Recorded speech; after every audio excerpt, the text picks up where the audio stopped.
Les matins de France Culture, Guillaume Erner. Et un invité exceptionnel ce matin, le professeur Stewart Cole. Bonjour, vous êtes directeur général de l'Institut Pasteur. Et alors, je vous propose un deal, comme on dit en anglais, puisque vous êtes d'origine britannique. Je vais vous présenter brièvement et puis vous me présenterez l'Institut Pasteur que l'on connaît mal. Professeur, vous êtes donc directeur général de l'Institut Pasteur depuis 2017. Vous êtes professeur de pathogénèse microbienne. On vous doit un certain nombre de recherches sur le VIH, le cancer du col de l'utérus et sur la tuberculose multirésistante. Et aujourd'hui, vous êtes donc à la tête de cet Institut Pasteur en pleine pandémie. Tout d'abord, j'aimerais savoir, professeur Stewart Cole, si l'Institut Pasteur doit être considéré comme un institut de recherche ou un laboratoire. Merci beaucoup, Guillaume, pour l'invitation. Et c'est toujours un plaisir de parler de l'Institut Pasteur parce que c'est une institution merveilleuse, mondialement connue, avec un rayonnement international.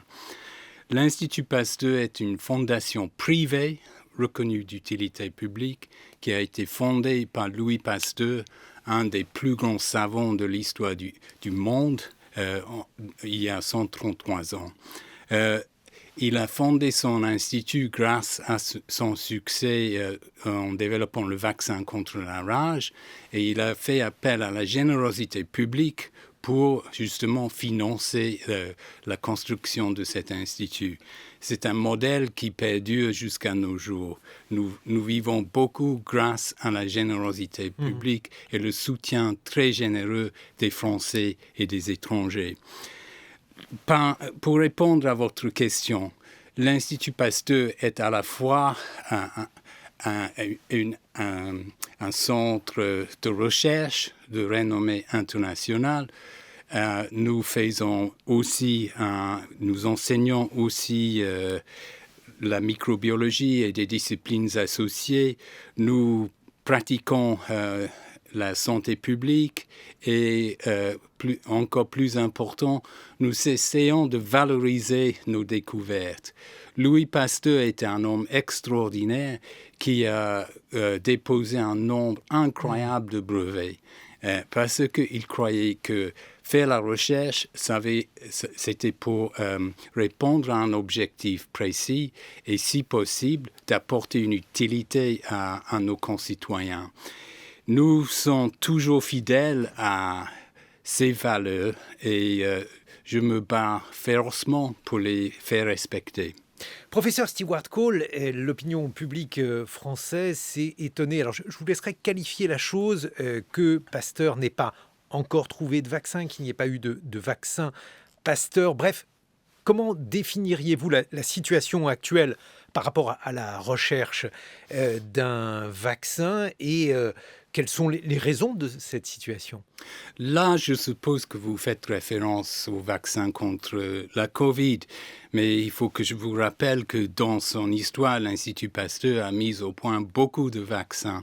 Commençons par le vaccin contre la rage, ensuite il y en avait d'autres contre la polio, la tuberculose, plus récemment, nous avons mis au point un vaccin contre l'hépatite B et tous ces vaccins-là ont contribué à sauver un grand nombre de vies humaines dans le monde.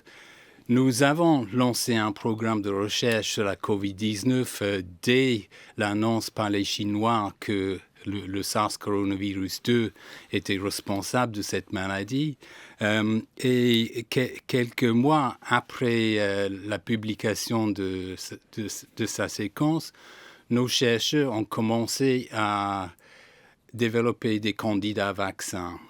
Nous utilisons différentes plateformes pour cela et le candidat qui était le plus avancé tirait profit de la plateforme qui était mise au point à l'Institut Pasteur à la base du vaccin contre la rougeole. Qu'est-ce que ça veut dire une plateforme ? C'est-à-dire, c'est un outil générique dans lequel qu'on peut utiliser, par exemple, pour vacciner contre différentes maladies provoqués par différents pathogènes, par différents micro-organismes, virus, etc. Mais quel est le lien entre la rougeole et le SARS-CoV-2 ?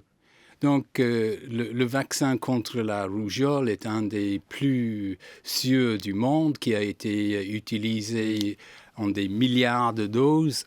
Et il est facile à produire et il est également très peu coûteux.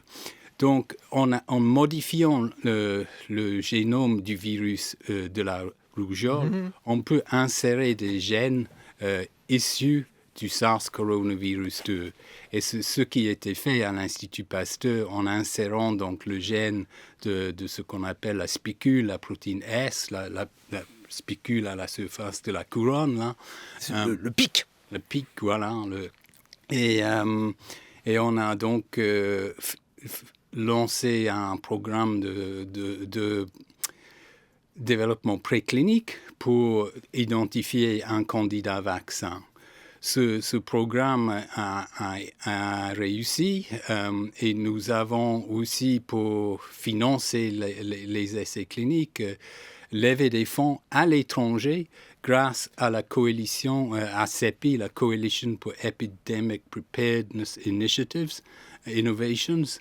Et donc, ça veut dire que tous nos travaux ont été financés en grande partie par des crédits externes, ce qui est tout à fait en rapport avec notre modèle économique. Mais professeur Cole, est-ce que ça veut dire qu'aujourd'hui, vous n'avez pas de vaccin, mais que vous avez bon espoir que cette plateforme, elle donne naissance à un vaccin contre le SARS-CoV-2, ou est-ce qu'aujourd'hui, eh bien, malheureusement, cette piste, elle n'a pas donné satisfaction ?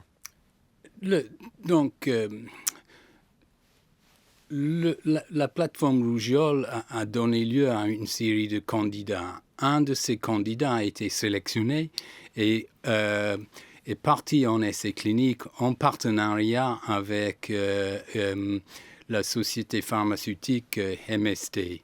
Donc, l'essai clinique de phase 1 a été réalisé de A à Z. Il n'y a pas eu d'effet secondaire, mais malheureusement, l'immunité induite par ce candidat vaccin était en dessous du seuil, donc ce n'était pas suffisant pour aller plus loin. Néanmoins, je vous rappelle que nous avons eu le mérite d'être la seule institution française, pas une grande société, à avoir lancé un essai clinique contre la SARS-CoV-2.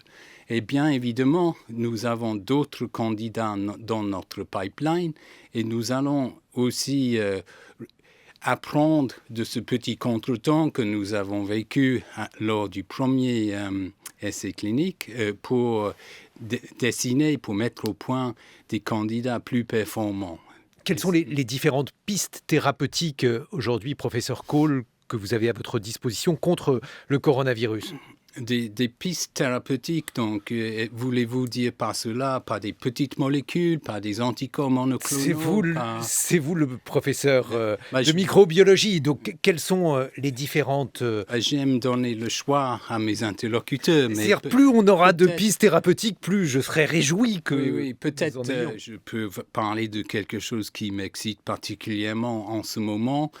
C'est la découverte d'anticorps monoclonaux neutralisants qui sont capables d'inactiver le SARS coronavirus 2.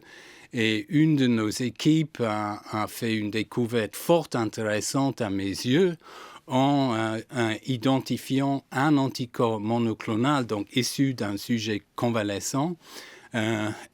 Et cet anticorps est capable donc d'inactiver la souche classique de SARS coronavirus 2, mais il est également actif contre les nouveaux variants qui ont été testés. Et ça, c'est fort utile parce que ça nous donne à la fois un outil thérapeutique, c'est loin d'une application pour l'instant, mais ça viendra.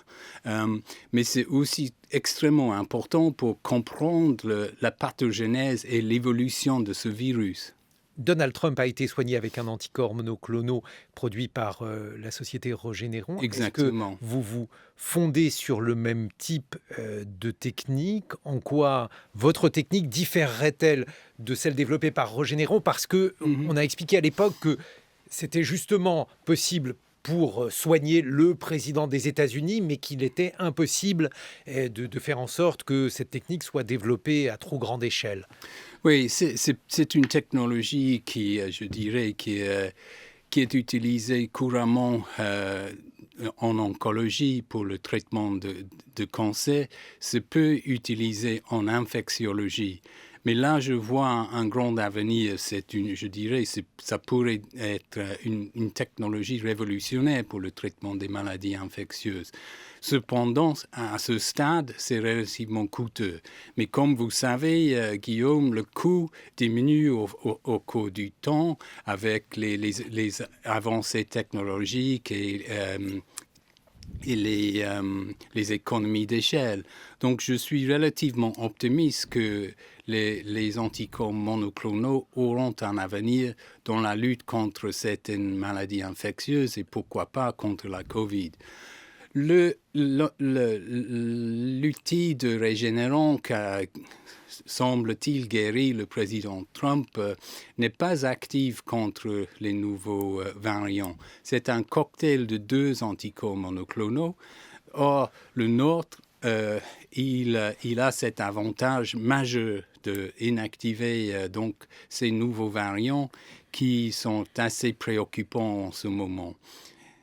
Justement, est-ce que lorsque vous travaillez sur ces pistes thérapeutiques, lorsque vous avez vu, vous êtes britannique, mais bon, les médias britanniques sont... Si je peux vous corriger, Guillaume, je suis aussi français et fier de l'être. Non, j'ai vu ça sur votre fiche Wikipédia, où Oui. il est dit que vous étiez britannique, Stewart Cole, donc vous êtes français et anglais, mais dans les 2 pays, la presse est acerbe. Quand, justement, vous avez reçu des critiques, pas vous personnellement, mais l'Institut Pasteur sur le fait qu'il n'y avait pas de vaccin, est-ce que vous vous dites, mais bon, ces gens-là ne se rendent pas compte du temps que prend la recherche, ils sont pressés, ils veulent tout de suite? Tout à fait. Je pense que, et bien évidemment, le public veut des solutions instantanées. Malheureusement, ce n'est pas toujours possible. Mais je vous rappelle que l'Institut Pasteur a été extrêmement efficace dans la mise au point de tests diagnostiques tout au début de la pandémie, que ce soit par les tests moléculaires ou les tests sérologiques pour détecter le virus. Donc ça montre qu'en un temps relativement court, on peut trouver des interventions, des aides à la lutte contre la maladie. Cependant, la mise au point d'un vaccin prend d'habitude une dizaine d'années et c'est la même chose pour un agent thérapeutique, une drogue par exemple. Parce qu'il y a beaucoup d'étapes et beaucoup de développement. Moi, j'ai été époustouflé par la rapidité avec laquelle les vaccins à base d'un ARN messager ont été développés et introduits en clinique. Je pense que là, on est en train de voir un changement de paradigme en vaccinologie. Justement, au sujet de ces vaccins à ARN messager, il y a eu beaucoup de critiques adressées à la recherche française en disant que l'on n'avait pas suffisamment cru en cette technique innovante, qu'il y avait un retard à l'allumage. En France, qu'est-ce que vous en pensez, professeur Cole? Disons, les Français ne sont pas toujours... on n'est pas le peuple le plus optimiste au monde. Mais je crois que là, on est trop sévère avec nous-mêmes. Rappelons-nous que la société Moderna, c'est une société entre guillemets française. Ça a été monté par un scientifique français qui avait une idée et qui a fondé sa société. Sa boîte. Et la France fait partie de l'Europe, l'Europe fait partie du monde. Maintenant, je crois qu'il faut raisonner en termes de... Là, on parle de pandémie, donc il ne faut pas se focaliser sur un pays, il faut réfléchir dans un contexte mondial. Et que la France, par le biais de Moderna, contribue, c'est aussi un exploit. Il y a différentes pistes thérapeutiques. Est-ce qu'il y a, selon vous, des antiviraux qui soient aujourd'hui prometteurs contre le coronavirus, professeur Cole? Oui, il y a des antiviraux en cours de développement. La société Merck, par exemple, en a un qui inhibe l'enzyme nécessaire pour la réplication du virus. Les travaux sont inspirés par ce qui a été fait dans le domaine du VIH. Donc là, on a cherché des inhibiteurs de la transcriptase inverse et de la protéase, donc deux enzymes nécessaires pour la vie du virus. Et ces enzymes sont aussi présentes chez le SARS coronavirus 2. Donc on a une matrice qu'on peut suivre très rapidement pour découvrir de nouveaux inhibiteurs. Ça prendra un peu de temps, mais je suis optimiste qu'on y arrivera. Et fort de mon expérience dans la tuberculose, je préconise que d'emblée, on commence par un traitement, par une association de deux médicaments, même s'ils ne sont pas 100% efficaces chacun. Justement parce que vous avez différentes compétences, vous avez travaillé sur le VIH aussi, professeur Cole, et justement le fait qu'on ait réussi à trouver des traitements contre le VIH avec des antiviraux, s'agissant d'un virus qui mute énormément, est-ce que c'est la piste thérapeutique qui vous paraît la plus prometteuse ou bien est-ce qu'il va falloir passer par des vaccins, différents vaccins, à moins qu'on trouve des vaccins polyvalents? Je pense qu'il faut... s'intéresser à toutes les possibilités. Les vaccins sont fort intéressants actuellement, mais et on commence à voir le bénéfice quand on regarde les résultats d'Israël, même du Royaume-Uni. On voit une diminution du nombre de cas et surtout des morts dans la population vaccinée. Donc ça, c'est super encourageant. Et je pense que c'est une incitation à tout le monde de se faire vacciner. Cependant, nous ne savons pas qu'est-ce qui va se passer. Et il y aura peut-être des gens qui ne répondent pas au vaccin et dans ce cas-là, il serait fort utile d'avoir un traitement. Évidemment, ce traitement devrait être bien toléré, dépourvu d'effets secondaires et aussi le plus efficace que possible. Mais pour arriver à réunir toutes ces qualités en une seule molécule, il faut du temps. Donc, un peu de patience.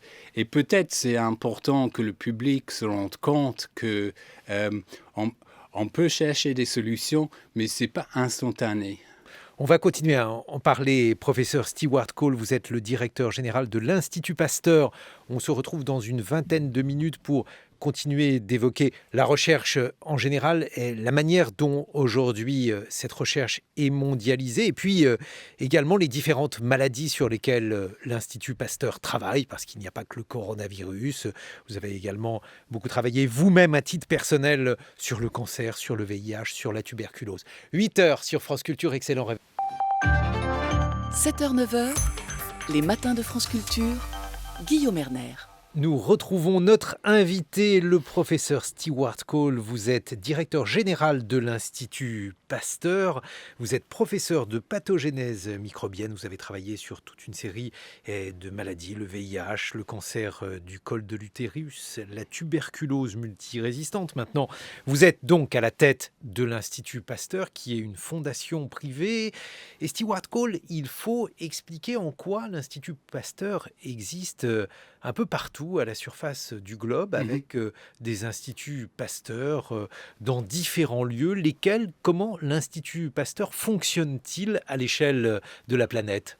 D'accord, merci Guillaume. Donc, pendant la première partie, je vous ai expliqué comment Louis Pasteur a monté son institut à Paris.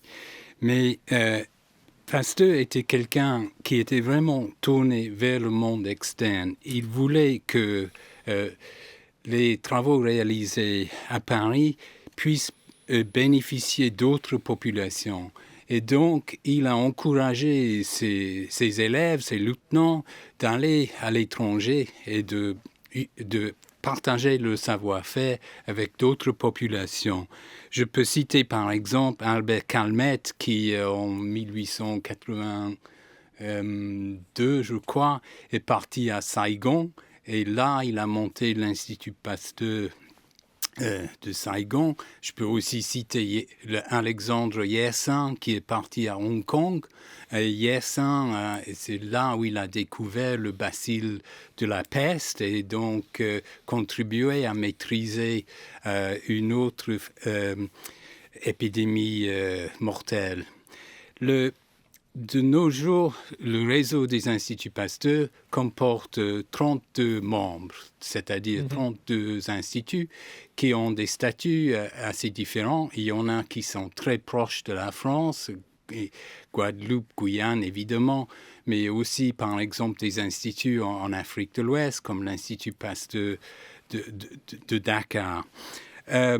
Dans le réseau des Instituts Pasteur, nous partageons les mêmes valeurs.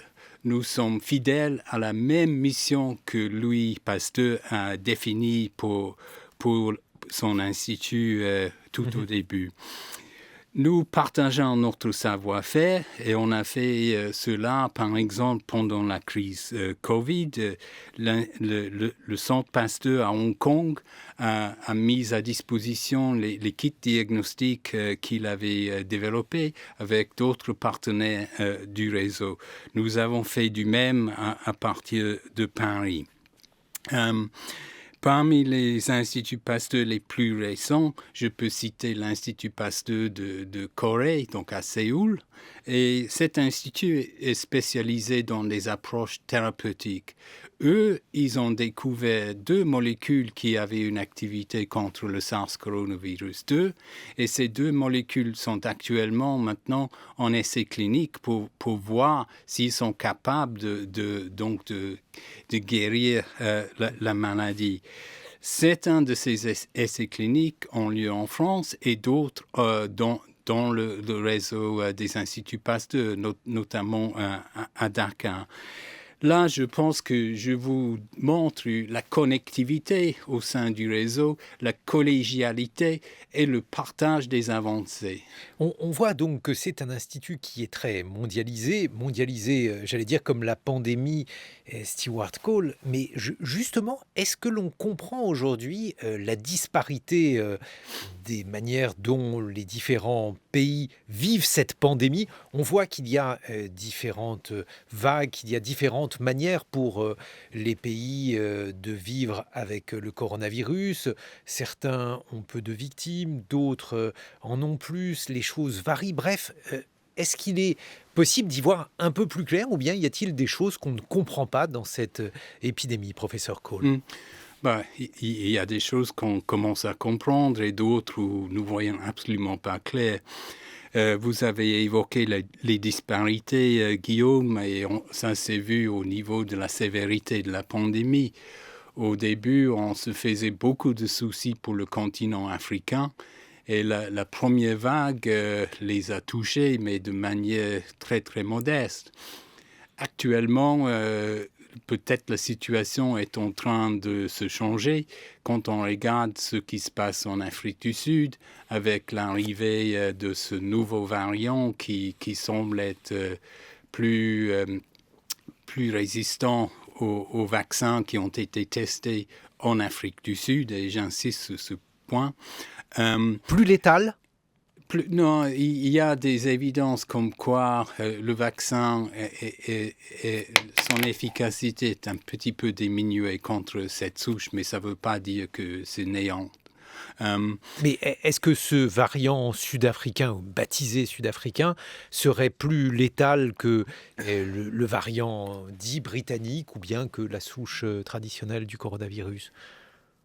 Je pense qu'il n'y a pas eu d'études précise de fait en comparant exactement les différentes isolats dans des conditions contrôlées. Donc tout ce qu'on sait, c'est tirer des études populationnelles. Donc nous sommes évidemment inquiets par la diffusion de cette souche sud-africaine qui est déjà en France. Nous en sommes bien conscients. Et en particulier, nous aimerions maintenant surveiller sa dissémination sur le continent africain par le biais donc des instituts Pasteur et des instituts africains avec qui nous avons d'excellentes relations. Professeur Stewart Cole, vous êtes habitué à ces virus qui mutent, puisque, encore une fois, vous avez beaucoup travaillé sur le VIH qui mute particulièrement vite. Est-ce qu'il est possible d'imaginer une convergence évolutive des différentes souches du SARS-CoV-2 ? Est-ce qu'on peut imaginer que ces différentes souches aboutissent au même endroit ? Est-ce qu'on va avoir différents variants qui vont coexister avec des pressions de sélection différentes ? Ou bien encore, est-ce qu'il va y avoir chaque année une version du coronavirus ? Oui, c'est une excellente question. Il y a une grande différence entre le VIH, qui est un virus qui mute beaucoup, et le SARS-coronavirus 2 qui semble être beaucoup plus stable. Il y a évidemment des variants qui émergent, et ça, c'est tout à fait normal, parce qu'il y a beaucoup de gens qui ont été infectés, et plus la population est grande, plus ça favorise la chance qu'un nouveau variant émerge, surtout s'il y a des pressions sélectives qui privilègent cela. Moi, je suis optimiste que si nous arrivons à implémenter la vaccination à une échelle mondiale, et je crois que c'est essentiel que ça soit mondial pour éviter qu'il y ait des poches où le virus reste et perdure, que nous arriverons donc à maîtriser la pandémie sous cette forme. Je ne suis pas capable de vous dire combien de temps ça va prendre, ni combien de temps ça va être efficace. Mais je suis optimiste que si nous arrivons à avoir une campagne de vaccination large et efficace, nous maîtrisons la pandémie. Y compris contre les variants ?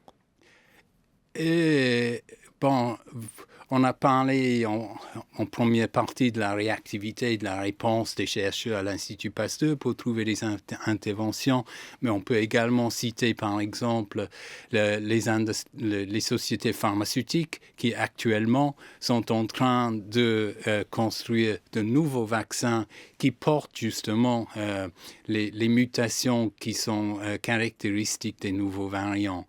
Il y a un fort espoir que la deuxième génération de vaccins sera efficace contre ces variants. Mais justement, lorsque l'on voit cette évolution, professeur Stewart Cole, on connaît les différents virus, vous avez travaillé donc sur notamment le VIH. Est-ce qu'il y a une logique d'évolution ? Est-ce qu'il n'y a pas de logique dans l'évolution, puisque depuis Darwin, on sait que les choses sont hasardeuses à cet égard. Bref, est-ce qu'on comprend mieux avec la génétique, par exemple, quelles sont les pentes évolutives des vaccins ? Des virus, pardon. Des virus, oui. Donc, retournons une quinzaine d'années en arrière. Donc, le SARS-coronavirus 1, par exemple, ça a provoqué beaucoup d'inquiétudes, des morts, ça a paralysé l'économie mondiale pendant une certaine période. Et puis, tout d'un coup, le virus a disparu. Sa disparition était tellement rapide que les candidats vaccins qui avaient été développés à l'époque n'ont pas pu être testés en essais cliniques. Donc ça veut dire que la situation peut spontanément s'éteindre. Pourquoi ? Nous ne savons pas. Mais quand les virus mutent, parfois ils mutent pour devenir plus agressifs, mais parfois pour devenir inoffensifs. Mais justement parce que parmi les différentes découvertes de Pasteur, Pasteur a fait une multitude de découvertes. Il n'y a pas seulement le vaccin contre la rage. Il y avait beaucoup de batailles à l'époque de Pasteur. Il y avait par exemple une bataille entre ceux qui croyaient en la génération spontanée, tandis que Pasteur était du côté des panspermistes.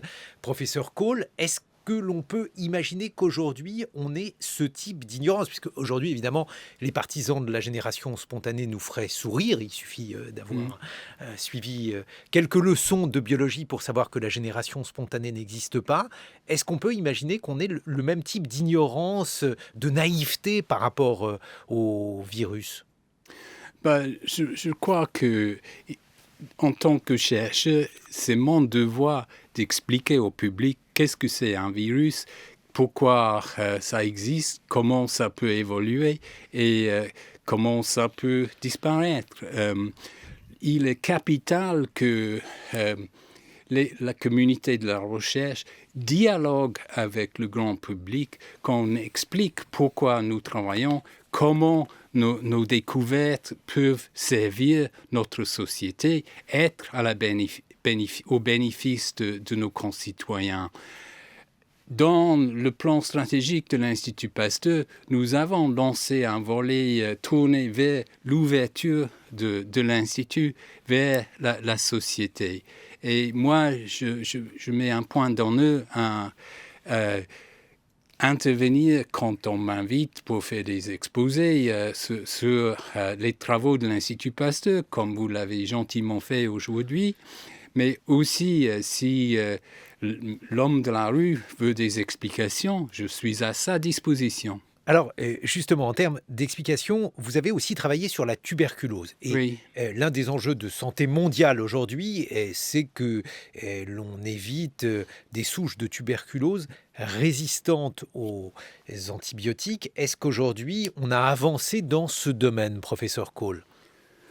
Je suis très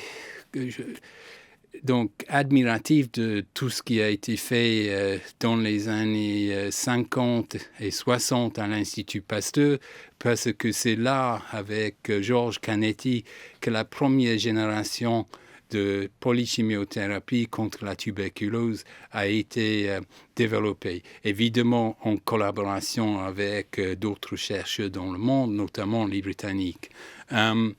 Maintenant, la polychimiothérapie de l'époque est devenue moins efficace parce que les souches sont devenues résistantes aux antibiotiques et nous cherchons une nouvelle génération de traitements.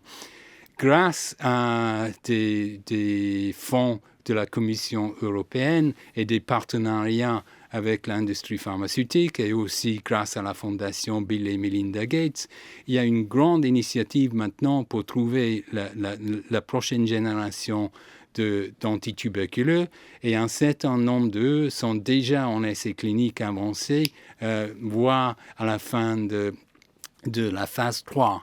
Donc ça, c'est un excellent nouvelle. Cependant, il reste maintenant à trouver les bonnes combinaisons parce que le traitement de la tuberculose est basé sur 3 ou 4 antibiotiques et la raison pour cela, c'est d'éviter l'émergence de la résistance à un ou. Mais justement, est-ce que cette situation, les souches résistantes, est-ce qu'elles sont la conséquence des antibiotiques, des abus d'antibiotiques ou bien de la mauvaise utilisation de ces antibiotiques, professeur Cole? C'est un mélange de tout ça. Par exemple, le pays en Europe avec le problème le plus grave de tuberculose multirésistante, c'est la Fédération russe. Et pourquoi? Pendant comment dirais-je, après la chute du mur de Berlin et l'explosion de l'Union soviétique, tous les tuberculeux qui étaient sous traitement n'avaient plus accès au traitement parce que les systèmes de soins ont disparu. L'accès aux médicaments a également disparu et donc les traitements étaient interrompus et ça a donné lieu à des formes de tuberculose multirésistante. Ce que je crains, c'est que maintenant, nous voyons que la COVID-19 a eu un impact sur beaucoup de maladies infectieuses. En ce qui concerne la tuberculose, pendant la première vague de COVID-19 en 2020, le nombre de cas déclarés de tuberculose dans les 4 plus grands pays concernés, donc l'Afrique du Sud, l'Inde, l'Indonésie et la Chine, a diminué d'une façon remarquable. Ce n'est pas parce que la maladie, les gens n'étaient plus malades, c'est parce que on avait besoin des ressources humaines, des systèmes diagnostiques, etc., pour lutter contre la COVID-19. Donc là, nous risquons de créer des problèmes futurs. Et l'Organisation mondiale de la santé prédit que grâce à cette interruption, disons, des programmes de lutte contre la tuberculose pendant la première vague, qu'il y aura une recrudescence de la maladie et que nous arriverons là où on était en 2012, c'est-à-dire qu'on a perdu 8 ans de progrès.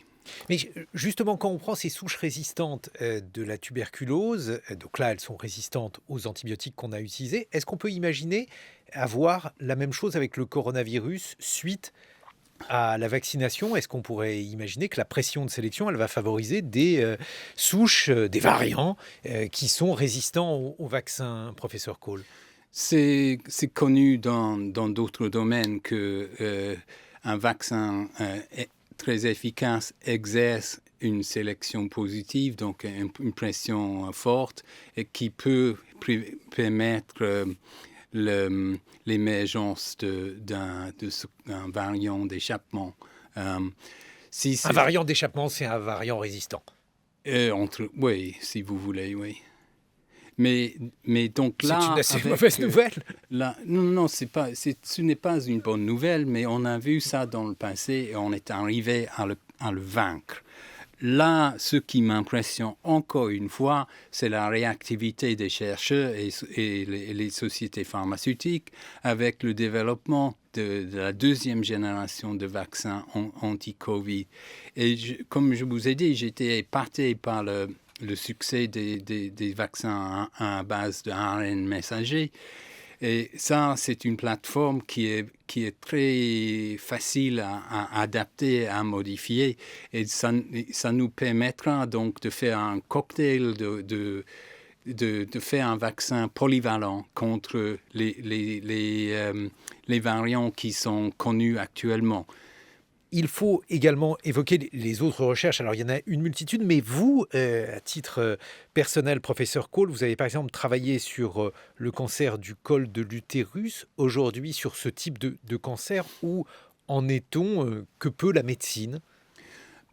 Donc, ce cancer-là a été essentiellement maîtrisé, je n'ose pas dire éliminé, parce qu'il y a encore des cas, mais le nombre de cas a grandement diminué grâce notamment au développement de vaccins contre les papillomavirus oncogènes qui étaient responsables du cancer du col de l'utérus.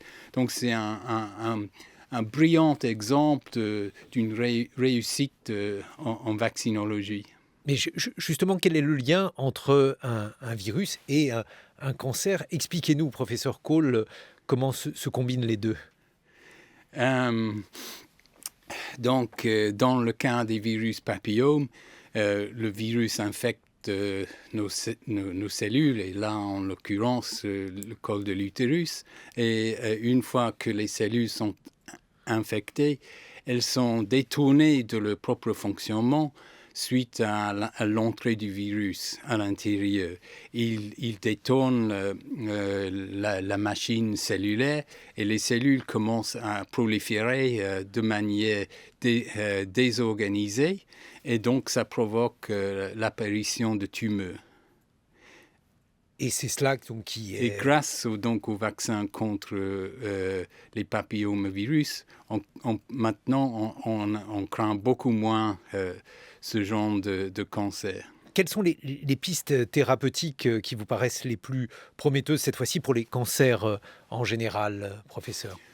Euh, Évidemment, il y a eu beaucoup d'avancées et on a déjà évoqué l'utilisation d'anticorps monoclonaux qui sont dirigés contre des fonctions clés qui donc sont capables d'empêcher le développement de cellules cancéreuses.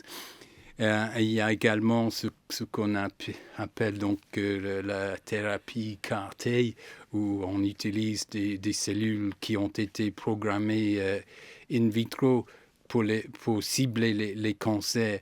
Ce sont des traitements, surtout la dernière, qui sont très efficaces, mais actuellement très, très coûteux également.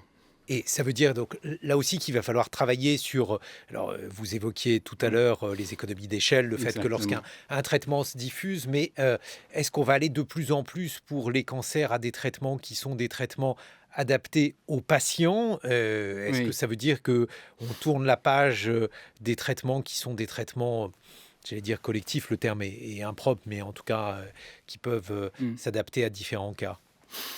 Bon, en oncologie, je dirais, au thème des connaissances de base, il y a eu beaucoup de progrès grâce au séquençage des génomes, donc le génome du cancer, comme on l'appelle dans le jargon.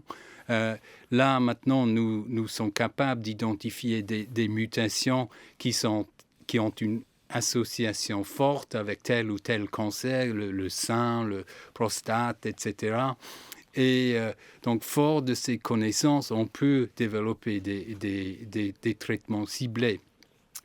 Nous rentrons dans ce qu'on appelle l'époque de la médecine personnalisée, où, grâce au séquençage du génome d'un individu, on a une très bonne vue d'ensemble de ce qui pourrait arriver en termes de mutations associées avec des cancers. C'est une approche qui, par exemple, en Suisse actuellement, quand les malades se rendent à l'hôpital, dans certaines régions, on leur offre le choix d'avoir le génome séquencé au cas où il y a besoin d'adapter le traitement. Et est-ce que vous y êtes favorable à ce type de méthode, professeur Paul? Bien évidemment, je ne suis pas contre le progrès, mais pour moi, ça me laisse un peu perplexe parce que c'est un traitement, je dirais, pour les pays riches et nous avons beaucoup de problèmes en santé globale dans les pays en développement où on peut avoir un impact plus important, je dirais, au niveau de la population d'une société que d'un individu. Mais évidemment, les deux approches sont importantes. Et est-ce que ça veut dire aussi que les thérapies géniques, parce que là aussi on va aller vers des traitements adaptés, donc des traitements qui seront nécessairement plus coûteux, ça veut dire que à l'avenir, quoi que l'on fasse, le coût de la santé va augmenter, professeur Cole? Certainement. Les thérapies géniques commencent maintenant à remplir le promesse initiale. On a vu de grands progrès, mais ça fait plus d'une trentaine d'années qu'on essaie. Donc, ça montre encore une fois qu'il faut être patient. Il faut comprendre que le développement d'une nouvelle intervention sanitaire, c'est quelque chose qui se fait sur la durée et pas sur le coup du moment.